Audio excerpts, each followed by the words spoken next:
ఇందుగలదందు లేదన్నట్టు ఎందెందు వెతికినా సృష్టి అక్రమాలు బయటకొస్తూనే ఉన్నాయి.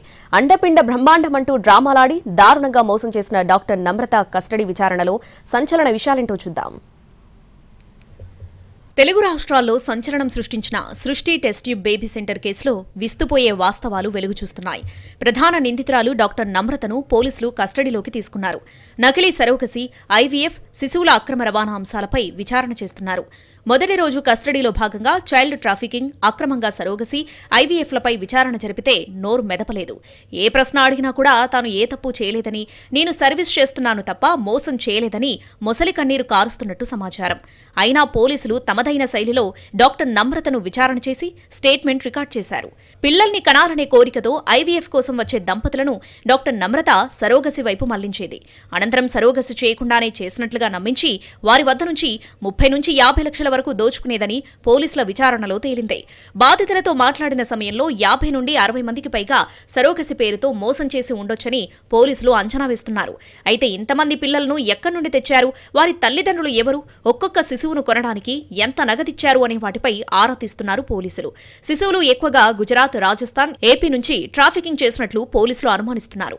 చాలా కేసుల్లో సరోగసి చేయకుండానే పేద మధ్యతరగతి దంపతుల ఆర్థిక పరిస్థితులను ఆసరాగా తీసుకుని వారికి ఎంతో కొంత చెల్లించి వాళ్ల పిల్లలను సంతానం లేని దంపతులకు సరోగసి పేరుతో అంటగట్టినట్లు గుర్తించారు. ఇలా కోట్ల రూపాయలను సంపాదించిందని అనుమానిస్తున్నారు పోలీసులు. ఈ ప్రక్రియలో డాక్టర్ నమ్రతకు Gandhi hospital anaesthesia assistant professor doctor Sadanandam సహకరించడంతో వీరి బిజినెస్ 3 పువ్వులు 6 కాయలుగా విస్తరించిందని చెబుతున్నారు.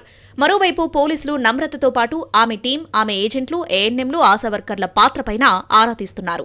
దంపతుల వద్ద ఎంత పెద్ద మొత్తంలో డబ్బులు వసూలు చేశారనే దానిపైన విచారణ చేస్తున్నారు.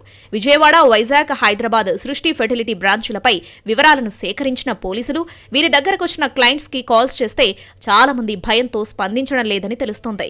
మరికొంతమంది మాత్రం తమను వదిలేయండి సార్ అని వేడుకుంటున్నారనే విషయం బయటపడింది. అంతేకాదు న్యాయవాద వృత్తి పేరుతో డాక్టర్ నమ్రత కొడుకు జయంత్ కృష్ణ బెదిరింపులకు దిగేవాడని బాధితులు చెబుతున్నారు. వీటిపైన పోలీసులు విచారణ చేస్తున్నారు.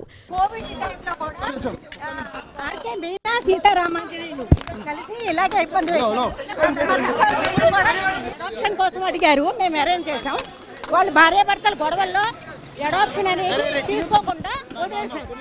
వాళ్ళు భార్యాభర్తల గొడవల్లో ఇది అడాప్షన్ కేసు కాకుండా సరగసి అని పెట్టి ఇబ్బంది పెడుతున్నారు నన్ను. లేదు, నేనేం చేయలేదు, ఎలిగేషన్ మాత్రమే.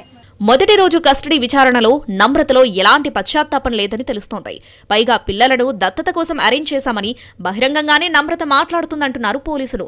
మరోవైపు ఆర్మీ అధికారి చేసిన తప్పుడు ఆరోపణల వల్లే తనపై కేసు పెట్టారని చెప్పుకొచ్చింది నమ్రత.